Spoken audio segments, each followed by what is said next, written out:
요한계시록 11장 14절부터 함께 봉독합니다. 둘째 화는 지나갔으나 보라 셋째 화가 속히 이르는도다.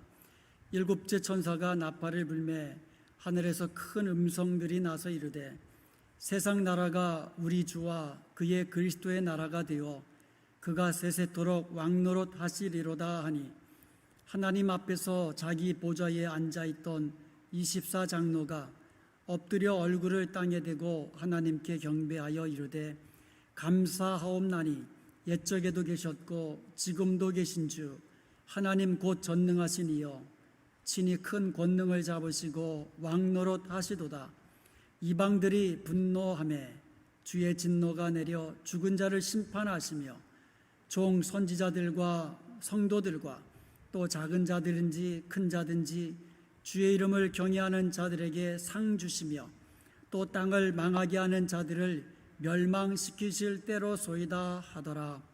이에 하늘에 있는 하나님의 성전이 열리니 성전 안에 하나님의 언약궤가 보이고 또 번개와 음성들과 우레와 지진과 큰 우박이 있더라. 아멘.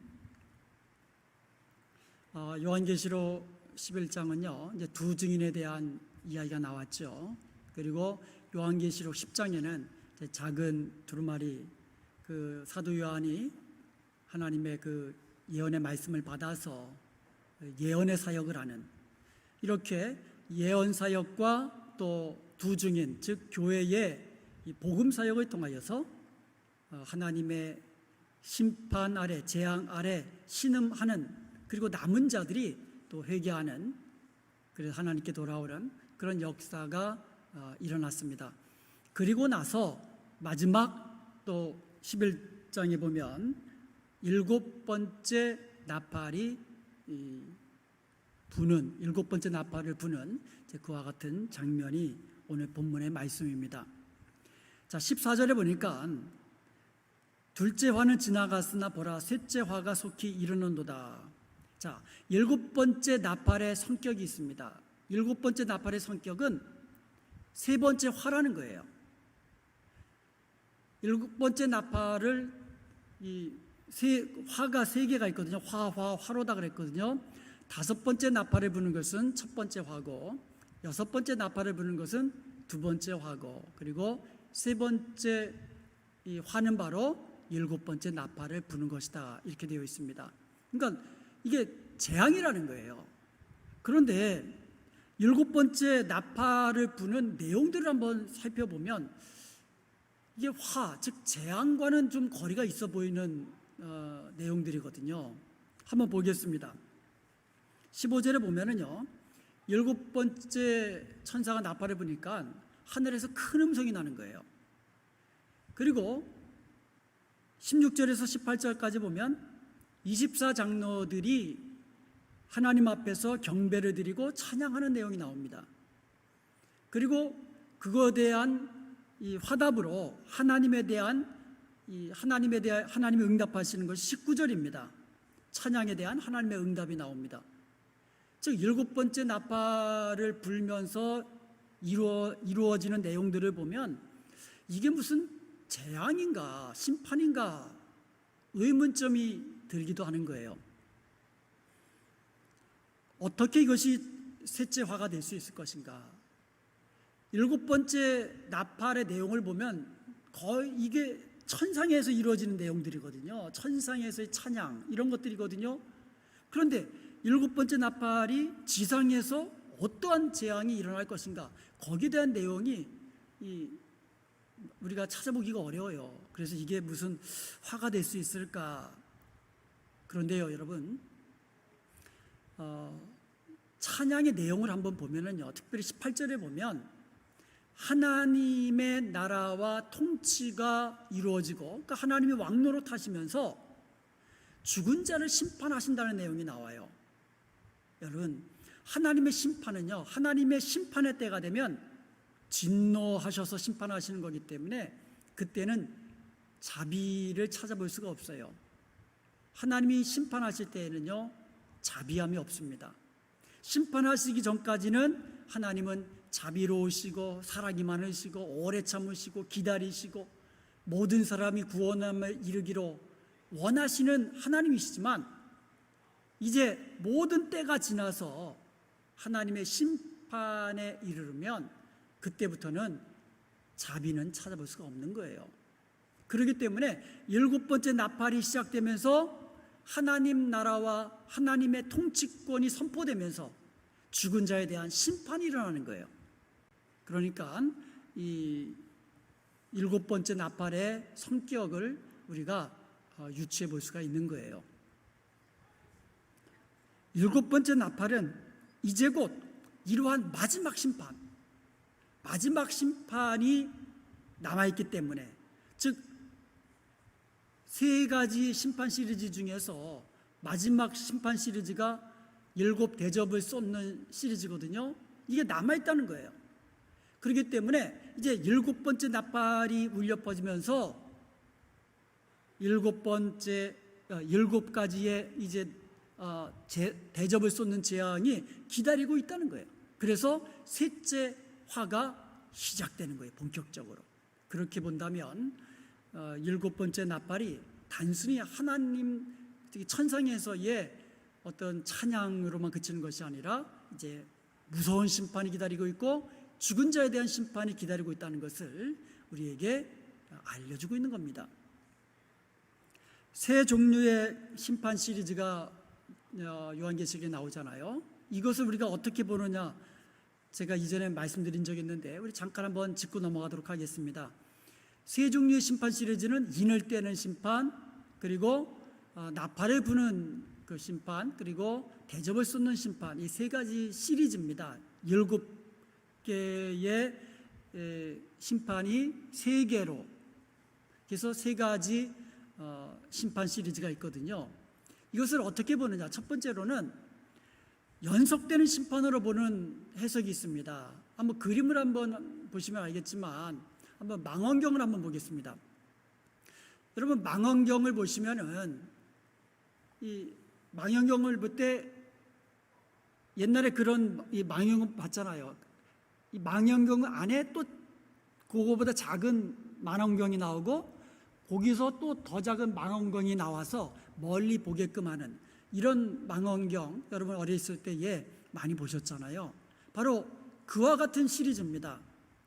인을 떼는 심판이 1번부터 6번까지 나오고 7번째 인을 떼는 심판이 시작되면서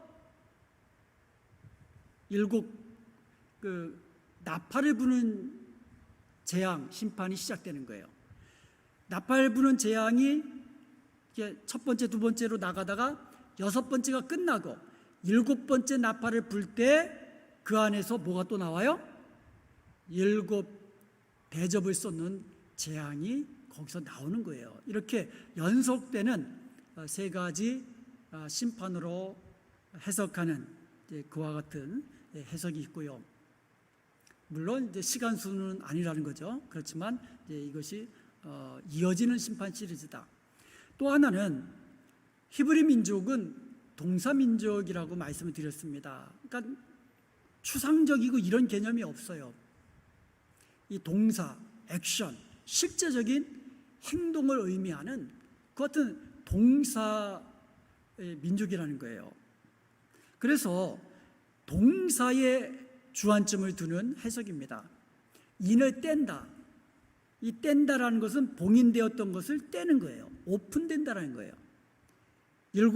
하나님의 심판이 오픈되는 거예요. 마지막 날 하나님의 심판이 오픈되고, 그리고 나서 나팔을 분다라는 것은 시작을 알리는 거예요. 자, 이제부터 심판이 시작된다라는 것을 나팔을 불므로써 알리는 거예요. 그리고 대접을 쏟는 것은 이건 완전히 심판이 실제적으로 이루어지는 그와 같은 것이다.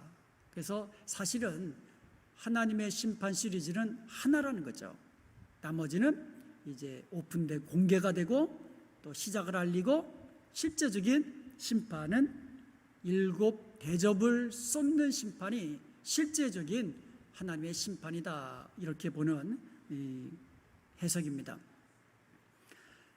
어떻게 해석하든지 7 나팔이 울려 퍼짐으로써 본격적인 일곱 대접 심판이 시작되는 거예요. 자, 그러면 일곱째 나팔의 내용을 이제 자세히 한번 살펴보도록 하겠습니다. 일곱째 나팔을 불 때에 하늘에서 큰 음성들이 나타났습니다. 15절입니다. 다시 한번 보겠습니다. 일곱째 천사가 나팔을 불매 하늘에 큰 음성들이 나서 이르되 세상 나라가 우리 주와 그의 그리스도의 나라가 되어 그가 세세토록 왕노릇 하시리로다. 이런 음성이 하늘에서 나는 거예요.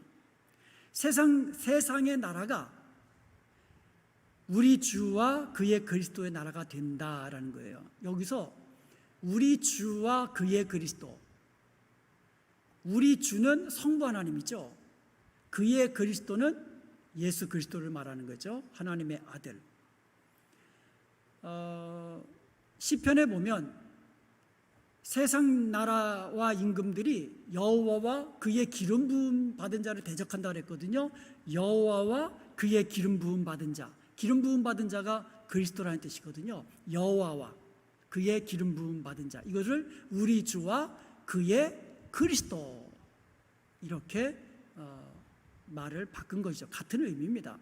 그래서 우리 주는 성부고 그의 그리스도는 예수 그리스도죠. 근데 세상 나라가 우리 주와 그의 그리스도의 나라가 되었다라고 이야기하고 있어요. 여기서 나라라는 말은 이 통치권을 의미하는 거예요. 어떤 장소적인 개념이 아니라 하나님의 하나님의 통치권을 의미하는 거예요. 그래서 하나님의 통치는 예수 그리스도가 이 땅에 오심으로 인해서 이미 우리 가운데 시작되었다고 성경은 말씀하고 있는 거예요. 하나님의 나라는 이미 너희 손에, 너희 가까이 있다. at hand, 가까이 왔느니라. 이거는 완전히 너희 손에 있다는 뜻이거든요. 하나님의 나라가 임했다는 거예요. 예수님이 이 땅에 오심으로써 하나님의 통치권이 임했다는 거예요. 그런데 이것이 되었다라는 이 과거형을 썼어요. 세상 나라가 우리 주와 그의 그리스도의 나라가 되었다, 단순 과거예요. 이것은 이미 되었다라는 것을 의미하는 거예요. 왜 이런 단순 과거형을 썼을까요? 미래에 될 일이지만 반드시 확실히 될 일이기 때문에 단순 과거형을 쓴 거예요. 이미 우리 안에 하나님의 주권적 통치가 우리 안에 이루어져 있으며, 그리고 세상 끝에 확실하게 실현될 것이기 때문에 단순 과거형으로 되었다라는 말로, 될 것이다가 아니라 되었다라는 말로 그렇게 사용한 것이에요. 하나님의 나라와 그의 통치가 미래에 반드시 완성될 것을 선포하는 그런 내용입니다.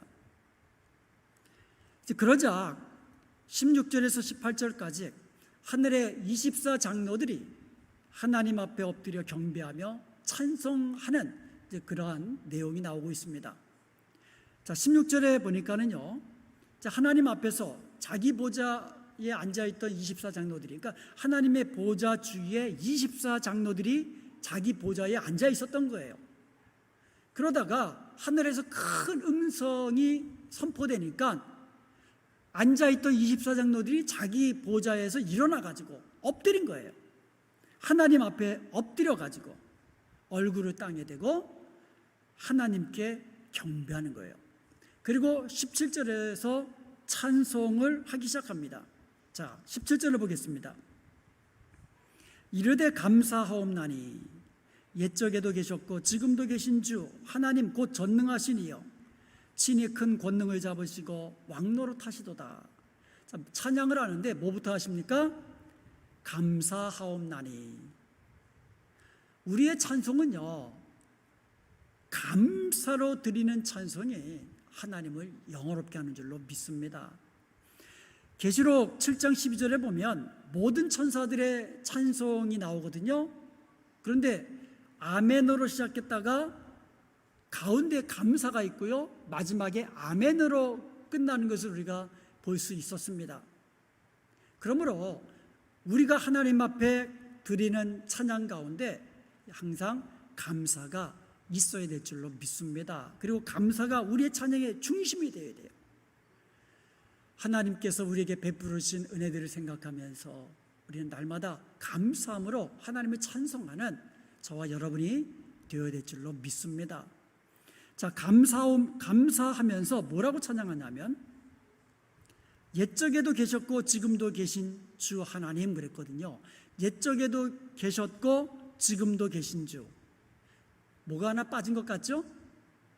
보통은 어떻게 표현합니까? 옛적에도 계셨고 지금도 계시고 장차 오실 이. 장차 오실 이가 빠져 있어요. 여기에. 왜 빠져 있을까? 지금 이 찬송이요, 장차 하나님 나라가 완성될 때에 그때 찬양 드리는 찬송이잖아요. 그러니까 지금 저와 여러분이 지금 우리 하나님을 부를 때에 옛적에도 계셨고 지금도 계시고 장차 오실 이라고 하지만 미래의 관점에서 보면 이미 장차 오셨잖아요. 그런 관점으로, 그리고 반드시 오실 것이기 때문에 장차 오실 이라는 말을 아마 의도적으로 뺀 것 같습니다. 그렇게 장차 오실 이라는 것이 장차 오셨을 때 하나님 나라는 완성될 것이라는, 하나님 나라의 그 통치권이 완전히 이루어질 것이라는 것을, 천상에서뿐만 아니라 온 우주의 통치권이 완전히 이루어질 것이라는 그와 같은 내용이 바로 명칭에도 나타나 있다라는 거예요. 그러면서 친히 근 권능을 잡으시고 그랬거든요. 이것은 완료 시제를 썼습니다. 이미 잡으셨다는 뜻이에요. 잡을 것이라가 아니라.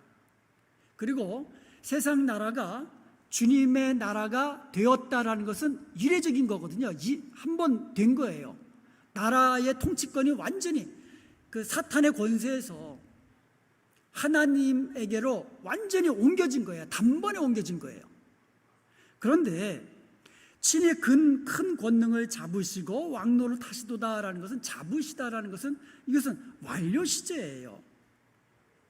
그렇기 때문에 이미 하나님께서 권능을 가지고 왕권을 잡으셨고 계속해서 그 권능을 가지고 다스리고 계신다는 사실을 우리에게 알려주고 있는 겁니다.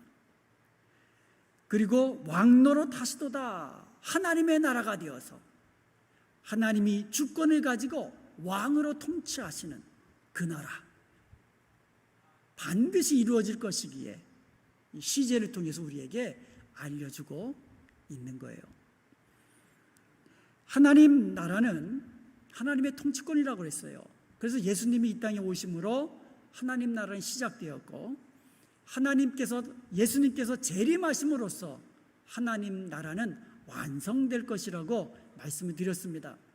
지금은 그러면 주님이 오시기까지 지금은 어떤 기간이냐? 내 안에 하나님 나라가 계속해서 확대되어 가는, 내 안에서 이루어져 가는, 즉 하나님의 통치권이 나의 일부만이 아니라 나의 전부가 우리 주님의 다스리심에 복종하는, 그럴 때에 내 안에 하나님 나라가 완전히 이루어지는 거거든요. 그것을 내 안에서 이루어져 가는 거예요. 또 하나, 하나님의 통치권이 온 땅 끝까지 이르를 때에 주님이 다시 오시는 거예요. 다른 말로 하면 우리가 예수 그리스도의 복음을 땅 끝까지 전해야 되잖아요. 그러면 우리의 복음이 전파되고 그 복음을 듣고 회개하고 예수님을 믿는 자들이 땅 끝까지 이르를 때에 우리 주님의 통치권이 땅 끝까지 이르게 된다는 거예요. 우리는 그 일을 위해서 죽도록 충성하는 주님의 증인이 되는 삶을 살아야 될 줄로 믿습니다. 이게 하나님의 나라예요. 그러니까 하나님 나라, 하나님의 통치권이 내 안에도 이루어져야 되고, 그리고 우리 가운데도 이루어져야 돼요. 우리 공동체 안에. 나의 가정이라는 공동체 안에 하나님의 통치권이, 하나님의 주권이 이루어져야 되고, 또 우리 교회도 마찬가지고요. 우리 교회의 주인은 예수님인 줄로 믿습니다. 그 하나님의 통치권, 예수 그리스도의 통치권이 우리 교회 안에 온전히 이루어져야 돼요. 그런데 여기에 보면은요, 이 하나님이 다스리신다고 그랬거든요. 그런데 그리스도가 다스리기도 하고, 또 어떤 데는 하나님이 다스리기도 하고, 즉 하나님의 다스림과 예수 그리스도의 다스림은 하나예요.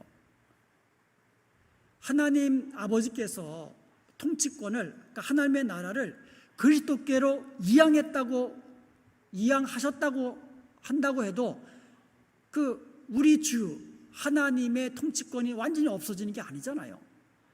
반대로 예수 그리스도께서 통치권을 아버지께로 돌려드렸다고 해서 그리스도의 통치가 끝나는 것은 아니라는 거예요. 하나님 우리 주와 그의 그리스도의 나라 통치권은 하나라는 사실 우리는 기억해야 될 줄로 믿습니다. 하나님의 나라, 하나님의 주권적인 통치가 완전히 완성되는 것은 우리 주님의 재림 때예요. 그러면 우리는 주님의 재림의 때에 하나님의 나라가 완성될 것을 바라보면서 그때까지 우리는 주님 바라보면서 찬양하고 우리에게 맡겨진 사명 끝까지 충성하는 저와 여러분이 되어야 될 줄로 믿습니다. 자, 그리고 18절 한번 보겠습니다. 이방들이 분노하매 주의 진노가 내려 죽은 자를 심판하시며 종 선지자들과 성도들과 또 작은 자든지 큰 자든지 주의 이름을 경외하는 자들에게 상 주시며 또 땅을 망하게 하는 자들을 멸망시키실 때로소이다 하더라. 이방들이 분노한다 그랬어요. 이것은 시편 2편 2절과 평행을 이루고 있습니다. 세상의 군왕들이 나서며 관원들이 서로 꾀하여 여호와와 그의 기름 부음 받은 자를 대적한다 그랬거든요. 시편 2편 2절에서는 여호와와 그의 기름 부음 받은 자를 대적한다고 그랬고, 그리고 오늘 본문 계시록 11장 18절에서는 이방들이 분노한다 그랬어요. 앵그리, 화를 막 내는 거예요. 즉 우리 주와 그리스도에 대하여 분노하며 대적한다라는 거죠. 그런데 그 결과가 우리 주의 진노의 심판으로 이어진다고 말씀하고 있는 거예요. 18절을 다시 보면 이방들이 분노하며 주의 진노가 내려 죽은 자를 심판하시며, 여기 죽은 자를 심판한다라는 것은요, 계시록 20장 11절에서 15절에 나와 있는 온 인류에 대한 심판을 언급하고 있는 겁니다. 이때 보면은요, 흰보좌에 앉으신 주님께서 죽은 자들을 심판하시는데 죽은 자들을 자기 행위를 따라 책들에 기록한 대로 심판하신다 그랬어요. 그러니까 한번 죽은 자들은요, 하나님의 심판대 앞에 쓰는 거예요. 그래서 자기 행위가 기록된 책이 있거든요. 그 기록한 대로 우리 주님께서는 심판하신다. 그런데 이때의 심판은요, 자비로운 심판이 아니라 무자비한 주님의 진노가 내려 죽은 자들을 심판하시는 거예요. 무서운 날입니다. 진노의 날입니다. 그런데 또 다른 한편으로 보면 하나님의 심판은 그렇지만 성도들에게는 보세요, 종 선지자들과 성도들과 주의 이름을 경외하는 자들에게는 상 주시며 그랬거든요. 상급이 있다라는 거예요. 성도들에게는. 그러니까 주님의 재림의 날은요, 우리가 두려워할 날이 아니라는 거죠. 주님의 심판의 날은 불신자들이 두려워해야지, 우리는 두려워하는 게 아니에요. 우리는 우리에게 주어질 상급 바라보면서 아멘 주 예수여 어서 오시옵소서, 이렇게 우리는 주님의 재림의 날을 소망하면서 대망하면서 우리에게 주어진 사명 죽도록 충성하면 되는 거예요. 우리로 하여금 자꾸 두려워하게 만들고 마지막 날의 심판을 이야기하면서 우리를 두려워하게 만들고, 그것은 이단들이에요. 하나님의 아들이 왜 두려워합니까? 그날은 구원의 날이요, 그날은 영광의 날이요, 그날은 승리의 날이요, 그날은 우리가 주님 앞에서 충성한 대로 상급받는 영광스러운 날인데 우리가 왜 주님의 재림의 날을 우리가 두려워합니까? 하나님의 마지막 심판 날을 우리가 왜 두려워합니까? 그날은 우리에게는 오히려 상급이 주어진 날인 줄로 믿고 우리는 두려워하는 것이 아니라 아멘 주 예수여, 아멘 마라나타, 우리 주여 어서 오시옵소서, 이것이 우리의 기도요, 우리의 소원이 되어야 될 줄로 믿습니다. 그리고 또 하나, 땅을 망하게 하는 자들을 멸망시킨다 그랬어요. 땅을 망하게 하는 자들. 여러분, 땅을 망하게 하는 자들이 있어요. 하나님을 대적하는 사탄의 무리들입니다. 이제 12장부터 본격적으로 12장에는 붉은 용이 나옵니다. 용, 옛뱀, 사탄을 이야기하거든요. 그리고 13장에는 두 짐승이 나옵니다. 바다에서 나오는 짐승이 나오고요, 땅에서 올라오는 짐승이 나옵니다. 그리고 계시록 18장에 보면 바벨론이, 큰 성 바벨론이 멸망하는 장면이 나옵니다. 즉 하나님을 대적하는 사탄과 그를 추종하는 이 무리들은 멸망받을 것이라고 이야기하는 거예요. 이것이 일곱째 나팔이 부러짐과 동시에 이 24장로들의 찬양의 내용이라는 겁니다. 그래서 화로다 그랬는데, 이 화로다는 이 땅의 사람들에게 화라는 얘기지 우리 믿는 성도들에게 화가 된다는 의미는 아니라는 거죠. 왜요? 우리에게는 상이 있다는 거, 주어질 상이 있다 그랬기 때문에. 자, 이렇게 24장로들이 경배하고 찬양을 드리니까 여기에 대해서 하나님께서 응답하시는 것이 19절입니다. 자, 19절 한번 보겠습니다. 이에 하늘에 있는 하나님의 성전이 열리니 성전 안에 하나님의 언약궤가 보이며 또 번개와 음성들과 우레와 지진과 큰 우박이 있더라. 하나님의 성전이 열리는 거예요. 그런데 하나님의 성전이 땅에 있는 하나님의 성전이 아니에요. 예루살렘에 있는 하나님의 성전이 아닙니다. 하늘에 있는 하나님의 성전이 열리고 언약궤가 보이는 거예요. 언약궤는 하나님의 성전 안에, 지성소 안에 언약궤가 있습니다. 그러니까는 하늘에 있는 하나님의 성전이 열리고 지성소가 열리고 지성소 안에 있는 언약궤가 보이는 거예요. 여러분, 하나님 나라에